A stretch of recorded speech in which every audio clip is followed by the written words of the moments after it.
Hello and welcome to Ginger Prime. My name is Brian, and if you're already a subscriber here, what's up, Soul Nation? Thanks for coming and checking out this Destiny 2 Warlock PvE PvP Destroyer of Worlds build guide. I don't really know what I'm going to name it. We'll have some fun, obviously, with the thumbnail. But beyond that, welcome to Destiny 2, and if you guys have any questions or if you want me to go in any other direction as we build out our build guides for Destiny 2, please sound off in the comments below. I'm open to any and all feedback when it comes to this game and how these videos are structured. I use the Warlock, it's my main, it's the one that I love the most, second to Titan, and then finally the Hunter. I do apologize to Hunter mains out there, but if you're checking this out, you've got a little love for Warlock, otherwise I don't think you'd be here. Anyway, let's go ahead and dive in. We're going to start obviously with my loadout. I'm also going to try to give you guys some different takes, some different samples that you can kind of play around with. Obviously, I think the best build is going to be the one that you're most comfortable with. And we're going to talk about this in the context of PvE and in PvP. Primarily, I've been a PvP player for this game for the last 3 years. I'm not going to go into why now I'm returning to PvE content. I've kind of covered that before. But let's go ahead and dive into my build, my guns, how I've acquired said guns and said build, and some options that you can kind of play around with to hopefully get the right optimal setup for yourself. Now, you might not necessarily have all these pieces of gear, so hopefully this gives you a way or some goals to go out and try to acquire said options, or at least keep a lookout for Zur whenever he's here on the weekends to be able to get these items. Now, we're going to start here on my left-hand side with my guns, and then we're going to kind of talk about my various gear here on the right-hand side. I, by default, am rocking kind of a precision build in this case. I'm rocking a Masterworked Cold Denial. This is the curated role. This is what comes from the season pass. If you go and check out the seasons tab at level 45, you're going to acquire the Cold Denial. Once you get that, you can actually reroll on any of the guns themselves. This comes with High Impact Frame, Zen Moment, and Head Seeker, and I honestly love this curated role. I've got a couple of other ones that I'm kind of testing out, trying to find obviously that God role. But as far as it goes, as a curated role, this gun is a crusher. Anyway, so I've got Cold Denial in my kinetic slot. I've got a Masterworked Trinity Ghoul. A Masterwork means that I've got the catalyst applied here. Trinity Ghoul is incredible, and it also crushes both in PvE and PvP. Now, the question you might be asking yourself is, why am I rocking both a bow and a pulse rifle as a part of it? Now, what I use the bow for is for further range. The pulse rifle with the Cold Denial has a little bit shorter of a range. Now, I have Masterworked it, thus I have the increased stability, and as a controller player, this is very nice. The best thing about this gun is that when you're firing it, at least as the recoil as it works, it goes upwards. It lands itself right from the body, right into a headshot. So if you are trying to line up a headshot, it's best to actually focus in on the body and then line up the head. That's what actually makes Head Seeker so incredible and such a powerful perk on this gun. I can't praise it enough since I've gotten it. Now, the reason why I rock the Trinity is not only does it have the lightning rod, can do AoE damage, it's fantastic in PvE, it's a shredder. This thing is a monster in PvE content,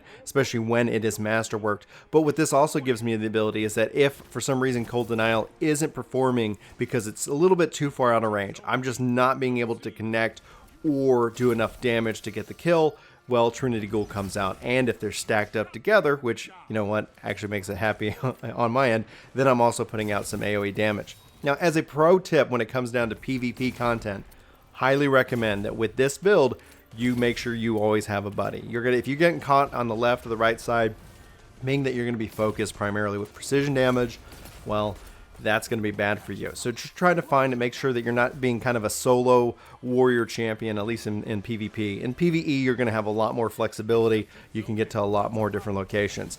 Then in my last slot in this case, I'm rocking a sword right now, but you can rock any kind of primary power weapon that you like. I personally prefer rockets, but machine guns are they've kind of taken a nice spot in the slots here for me in the Season of the Arrivals. Now, a couple other options, a lot of questions I keep getting when I'm streaming is, hey, what guns are you using? What do you typically have?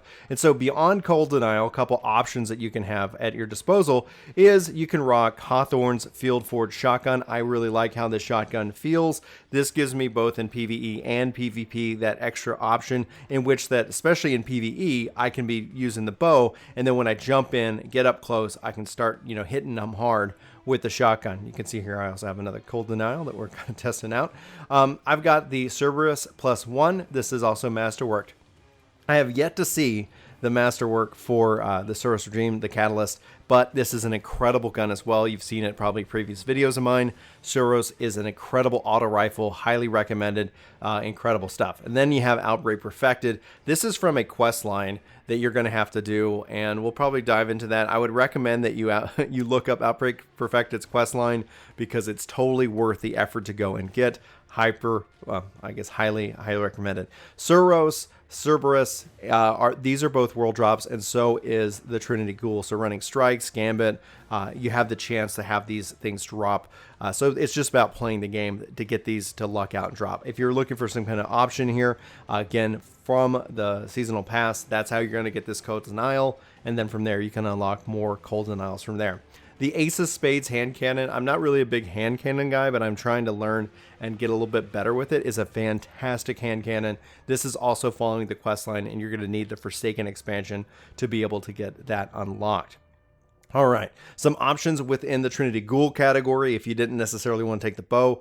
Sunshot is another awesome hand cannon. Lots of damage, can put out that blast AoE damage to kind of, especially when people are stacked up. It's really good both in PvE and in PvP. Hard Light is a hard thing for me to pass up. I really enjoy how this plays as an auto rifle. It has no damage fall off, so you can kind of just shoot and fire from there. Both of these I've gotten from world drops, but you can also continue to check Xur each and every week for when that's going to happen and when that's going to drop. Other than that, I really enjoy Effigy 49 as a sniper rifle, and I enjoy Made Ingredient as a fusion rifle, and then I'm going to be testing out Distant Terminus. I haven't tested it out yet, so I'm not technically recommending it, but I'm just telling you, if you're wondering what guns I have, Last Perdition, and then finally Uriel's Gift, another incredible auto rifle that I've enjoyed playing around with. All right, so now let's go ahead and dive into my Voidwalker. You can choose any type that you want to go in, but I'm going to talk about my Voidwalker. I like Axiom Bolt because this is going to seek out enemies. It kind of feels like I'm a little bit annoying them in a way, especially if they're around a corner. One of the things that you want to do in the game as you learn to play is you want to start, especially in PvP, pre-firing. If you kind of know that they're around, there's no harm, especially if you got enough clip in your gun to be able to kind of start pre-firing so you can start landing some shots maybe before they even notice you. I'm also using the Burst Glide, and I'm using a Healing Rift, but you can choose to use an Empowering Rift if that's something your team needs. I am rocking the top tier tree here, the 2-minute Chaos. This is going to have it to when I strike an enemy that I am going to get an extra recharge of my grenade. I really like annoying people with grenades. That's just me. It's also got the Chaos Accelerant. This is where you can press and hold your grenade button, and thus it's going to actually charge and overcharge your grenade to make it even more effective. Bloom is going to have void abilities that are going to cause people to explode. It's great when you're in a group of people. And then you have Cataclysm. Your Nova Bomb is actually going to travel slowly, but it's going to create some Seeker missiles that are going to detonate and shatter and create a lot of AoE damage. This is great for catching an entire team off guard. Another option that I'm going to talk to you about is Devour. If you went with the Attunement of Hunger, when you Devour, this is going to give you and restore your health. When I'm talking about you're restoring a grenade, it's going to give you your whole daggum grenade back. It's pretty fast. Here, this is going to heal you. I don't necessarily rock this one, but if you're struggling to stay alive, if you find yourself constantly surrounded and you're rocking a shotgun, Hunger's good because that way it's going to heal you. You're going to survive those melee hand-to-hand combats as well. But this also has Feed Your Void. You can actually consume your grenade to heal you. You can also then have Insatiable. This is when your Devour effect is active. Killing extends the duration and actually recharges your grenade. So that's kind of where, if you do like grenades, you're not going to be completely out of the loop if you're having that Devour effect. And then Vortex, your Nova Bomb is going to create a Singularity, which is going to continually damage that are trapped inside of it. Now, again, I like the Cataclysm here. I like the Attunement of Chaos, essentially because I like to be able to punch, get another grenade back. And this ties into we'll start with my Claws of Akamara. What this exotic does from just a its hand itself, is it gives me an additional melee charge. This means I can actually melee twice with that ability, and it can store up. So that if I find myself close to like enemies, bosses, or being surrounded, not only am I putting out a little bit more damage, but I'm also returning my grenade so that if I end up getting knocked down, I still have a grenade jumping in. So one of the things I often like is having as many grenades as possible, so that we might do some additional exploratory builds with other types of the Warlock, but we'll go ahead and stick with this. Also, what I'm rocking right now is a recovery build. Recovery is currently 96. That's 6 points like wasted in this case. And so I'm going to have to keep playing around with like different pieces of gear to find that ultimate one. And not a lot of resilience, and mobility is almost where I want it at, at least 50 to get that additional speed boost. I like to be quick and nimble, especially when I'm rocking the bow. But overall, that's just kind of what I've got. The pieces of gear, I would say, if you're looking and you're just wondering, focus in on anything that is going to have the highest power cap limit, so that way you can truly invest in unlocking its true power.